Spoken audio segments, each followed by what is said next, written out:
Un nouveau gouvernement est en gestation après la dissolution de l'ancienne équipe de combat du Premier ministre Amadou Ba, lequel a été reconduit par le chef de l'État pour piloter les organes du pouvoir.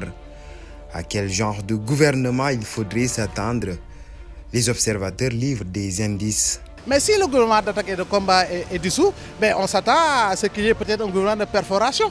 Mais dans tous les cas, ce gouvernement sera un gouvernement de maintien, tout simplement. En 4 mois, il n'y a rien que l'on puisse faire et qu'on n'a pas pu faire durant autant de mois, durant autant d'années. Amadou Ba, voudrais-je dire, aura à tout faire pour que l'espoir placé en lui puisse, au mois de février, conforter les attentes, évacuer les doutes et permettre effectivement de faire valoir l'idée que Macky a eue, la confiance qu'il a eue en lui pour le désigner comme ce que j'appelle le second homme fort de l'Alliance qui permettra d'assurer la victoire au mois de février.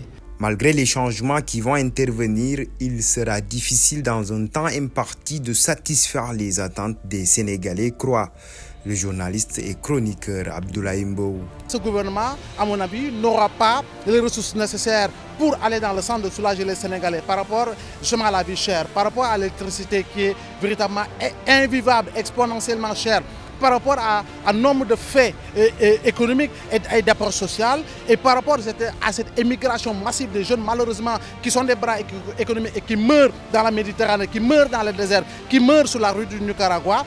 Donc je crois bien qu'il faut quand même s'attendre à ce qu'il y ait tout simplement des nominations, et ces nominations seront des nominations de maintien en attendant le prochain président. Sans nul doute, de nouvelles têtes vont effectuer leur entrée dans la nouvelle formation gouvernementale. Cependant, des questions cruciales à gérer demeurent. Parmi elles, l'organisation de l'élection présidentielle avec ses centaines de candidatures à la candidature aux multiples interprétations. Je vous disais qu'il fallait peut-être mettre en place un dispositif de contrôle des dérives de la démocratie.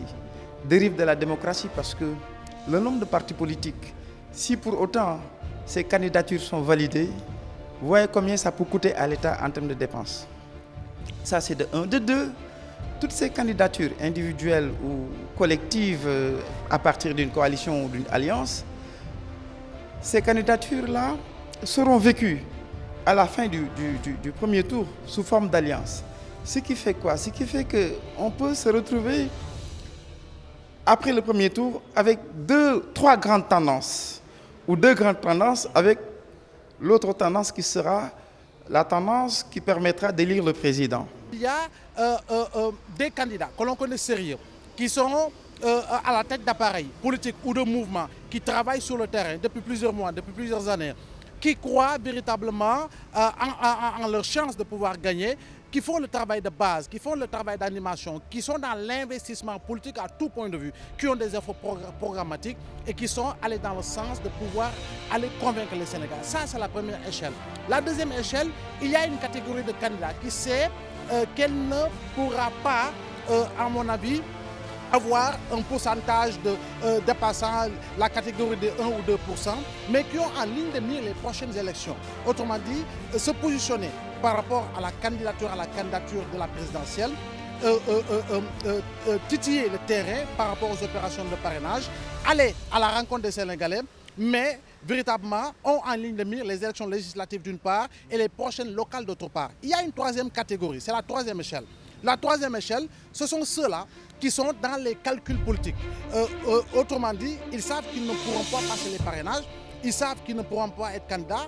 La majorité n'aura même pas la caution de 30 millions pour pouvoir, en tout cas, formaliser leur candidature.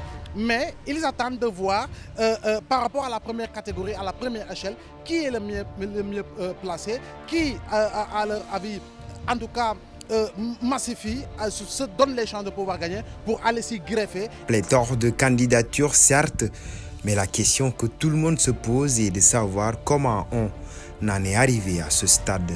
À ce stade, il faut quand même reconnaître un fait. qui est essentiel, c'est l'échec des partis politiques. L'échec des partis politiques a conduit, à mon avis, à cette inflation de listes. D'abord lors des élections locales précédentes, ensuite lors des élections législatives de 2017, et c'est allé crescendo avec la non-candidature du président Macky Sall, mais également avec la probable non-participation d'Ousmane Sonko. Ça, c'est essentiel également. Ces deux faits d'analyse, la non-participation du président Macky Sall et la probable non-participation d'Ousmane Sonko, à mon avis, a également favorisé justement cette inflation de candidature. C'est un problème lié à la malgouvernance. Il faut le dire et ne pas surtout avoir peur de comprendre que le Sénégal est un peu mal gouverné par rapport aux aspects régaliens de la démocratie et du respect du droit des citoyens. Et c'est ça qui a entraîné en fait ce que j'appelle cette dérive également qui a consisté à brûler la faculté de droit, parce que nos éminents juristes, appelés éminents juristes entre guillemets, lorsqu'ils sont engagés politiquement, galvaudent les principes du droit ou les foulent aux pieds au profit de l'appartenance à un parti politique et au détriment d'une lecture objective du droit pour les citoyens. Et pour une solution au jeu démocratique, ces analystes prônent des réformes profondes. Un pays comme le Sénégal n'a pas cette possibilité de gérer sans candidature ou 200 candidatures. C'est ça qui est vrai. Il faut un État fort qui organise le jeu démocratique. Il est organisé où il n'est pas la démocratie. Vous voyez, quand la démocratie arrive à être un concept fourre-tout, on y met ce qu'on veut. Une maturité de la démocratie avec plus de 300 partis politiques. Non, ça c'est le désordre. Senghor, les gens disent oui, c'était 2, ensuite 3 partis politiques. Avec Diouf, 5 maximum. Avec Wade, voilà, c'est l'idéologie libérale qui a gouverné. Et dans cette forme de libéralisme, il y a forcément le désordre. Je crois bien que, à mon avis, il sera opportun de redéfinir le rôle justement des partis politiques. Il sera essentiel, à mon avis, de faire adopter des lois qui vont participer à une modernisation, je dis bien à une modernisation en profondeur des partis politiques. Malheureusement, on l'a voté lors du référendum de 2016 et jusqu'au moment où nous parlons, rien n'a été fait par rapport véritablement à ce changement radical que l'on devrait connaître au sein des partis politiques. L'enseignant Amadou Sarr et le journaliste Abdoulaye Mbow croient cependant que l'opposition, comme les candidats comptables du régime, notamment celui de Benno Bokk Yakaar, et ceux sortis des flancs de la coalition, ont tous des chances de convaincre le peuple souverain, à qui appartient le dernier mot.